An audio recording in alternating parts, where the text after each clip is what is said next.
ফেরি দিলি আবার গাছটা পড়েও গেছে, ওইদিকে গাছ উঠে যেতে পারে,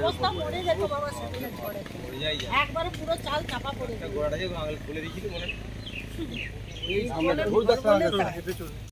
দেখুন, বিশেষ করে যারা বন্যা দুর্গত তাদেরকে যে বিধায়ক হিসাবে, সাধারণ মানুষ হিসাবে পাশে দাঁড়ানোর জন্য আপনার চেষ্টা করছি।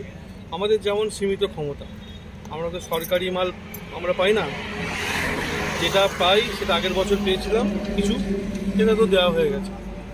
এখন নিজেদের সীমিত প্রয়াসের মধ্যে এখানে যেখানে যেখানে ক্ষয়ক্ষতি হয়েছে, যেমন আজকে গিয়েছিলাম পুরসুরা মোড় থেকে যে রাস্তাটা বাঁধের দিকে সোজা তুলসীগঞ্জ চলে যাচ্ছে, ওই রাস্তা বরাবর বাঁধের গায়ে গায়ে যারা আছে জঙ্গলপাড়া থেকে শুরু করে ওই এলাকা, বিডিও অফিস সংলগ্ন বেশ কিছু এলাকা, এই সামন্ত রোড সংলগ্ন এখন দিঘলিঘাট আছে, তো এই সমস্ত এলাকাগুলোতে যাবো দেবো। এবং কাল এবং পরশু মিলে এদিকে অরুণদা, বালিপুর, এইদিকে এই আপনার কেলেপাড়া, কুলবাদপুর এই সাইডে ওখানেতেও যাবো। ওখানেও গিয়ে সাধারণ মানুষের পাশে দাঁড়িয়ে কাজ করার চেষ্টা করছি। টিউবওয়েল দেওয়া হোক, বাঁধ মেরামত হোক, বা খাওয়া দাওয়ার ব্যবস্থা করে দেওয়া হোক, বা কোনো শুকনো খাবারের ব্যবস্থা করা হোক, সব ধরনের হোক।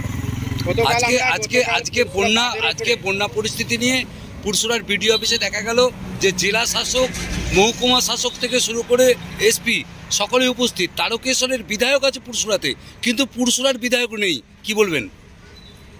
এখন এই সরকারটা হচ্ছে স্বেচ্ছাচারী সরকার, এরা কোনো সিস্টেম মানে না, গণতন্ত্র মানে না। পুরসুরাতে এসে কাজ হবে বিধায়ক জানবে না, পঞ্চায়েতে কাজ হবে পঞ্চায়েতের সদস্য জানবে না, এদের কালচারটাই এটা, পুরো কালচারটাই এটা। সরকারি সিস্টেম পুরো এদের কাছে বিক্রি আছে, তাই আজকে এটা হচ্ছে।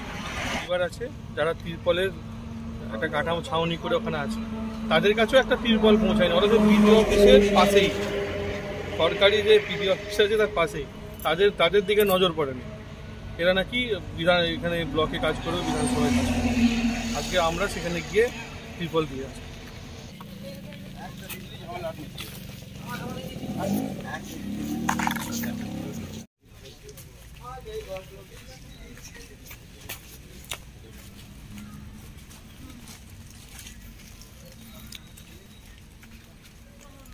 নিয়ে এসছো?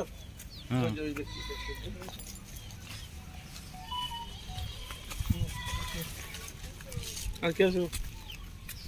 এই ওইদিকে ওই ঘরগুলো এই ঘরটা কি আছে যে এই বাড়িটা আমাদের।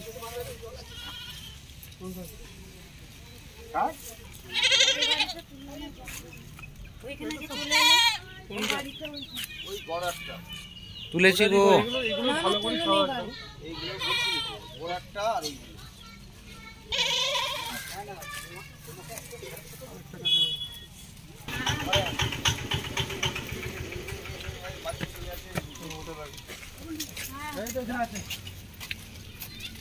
তোমার চলো